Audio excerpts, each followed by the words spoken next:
Hi friends, welcome back to my channel. நம்ம இன்றைக்கி வாழைக்காய் பொரியல் எப்படி பண்ணுறதுன்னு தான் பார்க்க போகிறோம். வாங்க பார்க்கலாம்.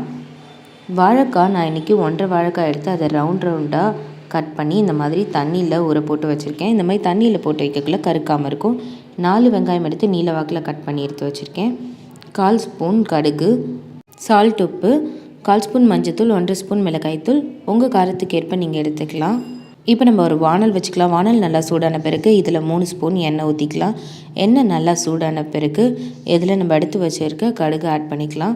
கடுகு நல்லா பொரிஞ்ச பிறகு இதில் நம்ம எடுத்து வச்சுருக்க வெங்காயம், கருவேப்பிலை ஆட் பண்ணி நல்லா வதக்கி விடுங்க.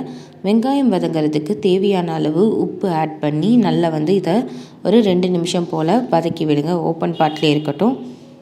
வெங்காயம் நல்லா வதங்கின பிறகு இதில் நம்ம எடுத்து வச்சுருக்க வாழைக்காவை ஆட் பண்ணிக்கலாம். பாருங்கள், வாழைக்காய் கருக்காமல் இருக்குது. இவ்வளோ நேரம் ஆகும். நல்லா வாழைக்காவை வதக்கி விடுங்க. வாழைக்காய் நல்லா வதங்கின பிறகு நம்ம இதில் எடுத்து வச்சுருக்க குழம்பு மிளகாய்த்தூள், மஞ்சத்தூள் இது 2த்தையும் ஆட் பண்ணிவிட்டு நல்லா வதக்கி விடலாம். இது 2 நிமிஷம் போல் நல்லா வதங்கின பிறகு வாழைக்காய் முழுகிற அளவுக்கு தண்ணி ஆட் பண்ணிவிட்டு நல்லா இதை கலந்து விடுங்க. நம்ம வெங்காயம் வதங்கிறதுக்கு தேவையான அளவு தான் உப்பு போட்டிருக்கோம். இப்போ நம்ம வாழைக்காய்க்கு தேவையான அளவு உப்பு பார்த்துட்டு ஆட் பண்ணுங்கள். ஆட் பண்ணிவிட்டு இதை நல்லா கலந்து விட்டுருங்க. இதை கலந்து விட்டுட்டு ஒரு மூடி போட்டு இதை மூடி வச்சுருங்க. இது 3 நிமிஷம் நல்லா வேகட்டும். அடிக்கடி திறந்து பாருங்கள், அடி பிடிக்காமல் இருக்கிறதுக்காக. தண்ணி எல்லாம் சுண்டி நம்மளுக்கு வாழைக்காய் இந்த அளவுக்கு ட்ரையாக கிடைக்கும். நீங்கள் இந்த மாதிரி ஒரு டைம் வாழைக்காய் பொரியல் செஞ்சு பாருங்கள். ரொம்பவே நல்லாயிருக்கும். என்னோடய வீடியோஸ் பிடிச்சிருந்தா சப்ஸ்கிரைப் பண்ணுங்கள். தேங்க்ஸ் ஃபார் வாட்சிங்.